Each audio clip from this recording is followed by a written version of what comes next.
আসসালামু আলাইকুম। আশা করি সবাই ভালো আছেন। আজকে আপনাদের জন্য এনেছি গ্রামের একদম আসল স্বাদের একটা রেসিপি, ঢেঁড়স ভর্তা, যেটা খেতে যেমন মজা তেমনই বানাতেও একদম সহজ।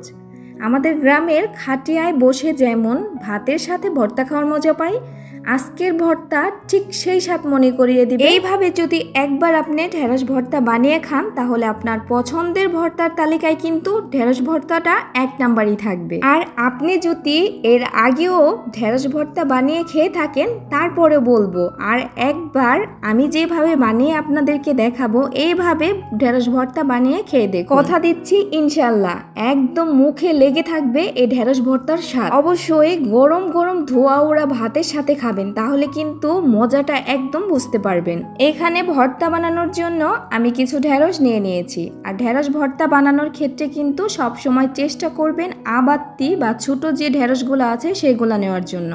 অনেক ঢেঁড়সের ভিতরে দেখা যায় যে বিচিগুলা অনেক বেশি বাত্তি হয়ে গিয়েছে কিংবা পেকে গিয়েছে, তো ওই ঢেঁড়সের ভর্তাগুলো আসলে ভালো লাগে না। প্রথমে যেটা করতে হবে, ঢেঁড়স ভর্তার জন্য এই ঢেঁড়সগুলোকে আমি সুন্দরভাবে ধুয়ে পরিষ্কার করে নিয়েছি। অফ ক্যামেরাতে ধুয়ে পরিষ্কার করে ছোট পিস করে একটা ঢেঁড়সকে 2 পিস করেছি, 2 পিস করে কেটে নিয়েছি। কাটার সময় ঢেঁড়সটাকে একটু বাঁকা করে কাটবেন, চাইলেও আস্তেও দিতে পারেন, এটা আপনাদের সম্পূর্ণ খেয়াল খুশি, কিন্তু এভাবে একটু কেটে নিলে ভালো হয়। তাহলে কিন্তু ঢেঁড়স ভর্তার জন্য ঢেঁড়সটা সেদ্ধ তাড়াতাড়ি হয়ে যাবে এবং খুবই সুন্দরভাবে সিদ্ধ হয়ে যাবে। এখানে আমি একটি পাত্র নিয়ে নিয়েছি আর পাত্রের মধ্যে দিয়ে দিলাম 1 কাপ পরিমাণ পানি, মানে পানির পরিমাণটা একদম কম দিবেন। আর দিয়েছি 4 চামচের 1 টেবিল চামচ পরিমাণ সরিষার তেল।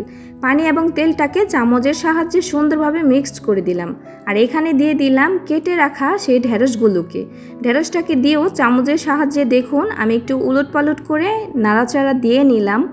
এখন এইটাকে আমি সেদ্ধ করার জন্য চুলার মধ্যে বসিয়ে দেব। চুলার আঁচটা একদম কমিয়ে দিবেন।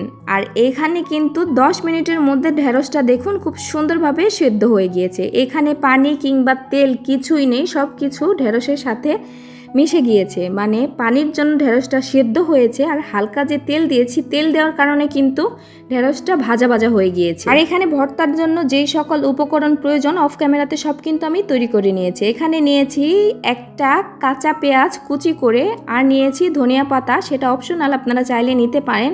আর এখানে নিয়েছি রসুন কুচি করে, রসুন কুচিটাকে তেলের মধ্যে হালকা একটু ভেজে নিয়েছি, মানে একদম হালকা।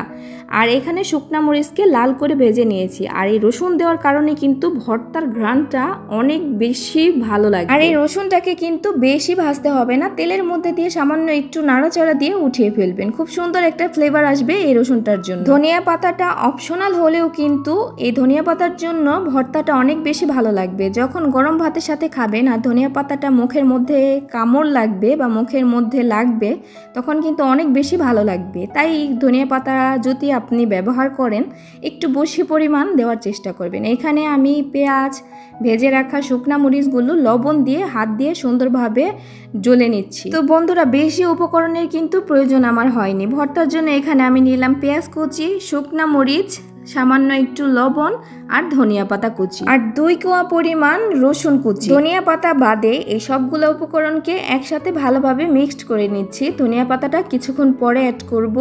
আর এখন এখানে দিয়ে দেব একদম গ্রামের খাঁটি সরিষার। গ্রাম বাংলায় কিন্তু একটি প্রচলিত শব্দ আছে, আপনারা জানেন কিনা জানি না, তেল মরিচ চটতা তাহলে না হয় ভর্তা। হ্যাঁ, তেল আর মরিচ যদি পরিপূর্ণ না হয়, মানে বেশি না হয়, তাহলে কিন্তু ভর্তার আসল টেস্টটাই পাওয়া যায়। এখন আমি ধনিয়া পাতা কুচিটাকেও এটার সাথে মিক্সড করে নিলাম। এখন এখানে দিয়ে দিলাম সেদ্ধ করে রাখা সেই ঢেঁড়সগুলোকে। আর ঢেঁড়সগুলোকে এভাবে হাত দিয়ে দেখুন আমি হালকার উপরে শুধু ধরছি, তাতে কিন্তু একদম মানে আলাদা আলাদা হয়ে গিয়েছে। চুলার আঁচটা একদম লো আঁচে দেওয়ার কারণে কিন্তু এত সুন্দরভাবে সেদ্ধ হয়ে গিয়েছে। আর সেদ্ধর সময় ঢেঁড়সের সাথে সামান্য একটু পরিমাণ তেল দেওয়ার কারণে কিন্তু ঢেঁড়সটা খুব সুন্দর একটা কালার এসেছে। যেহেতু ভিডিওতে ভয়েস ওভার আমি পরে করছি, এখনো কিন্তু এই ভর্তার লুকটা দেখে আমার জিভে জল চলে আসছে। আর সত্যি বলতে গরম ভাতের সাথে কি পরিমাণ যে ভালো লেগেছে সেটা বলে বোঝাতে পারবো না। দেখুন খুব সহজেই কিন্তু তৈরি হয়ে গেল চমৎকার ঢেঁড়স ভর্তা। এখন ভাতের সাথে ঢেঁড়স ভর্তা নিলেই আহা, একদম মুখে লেগে থাকার মতো স্বাদ। তো বন্ধুরা, এই ছিল আজকের সহজ আর ঐতিহ্যবাহী ঢেঁড়স ভর্তা রেসিপি।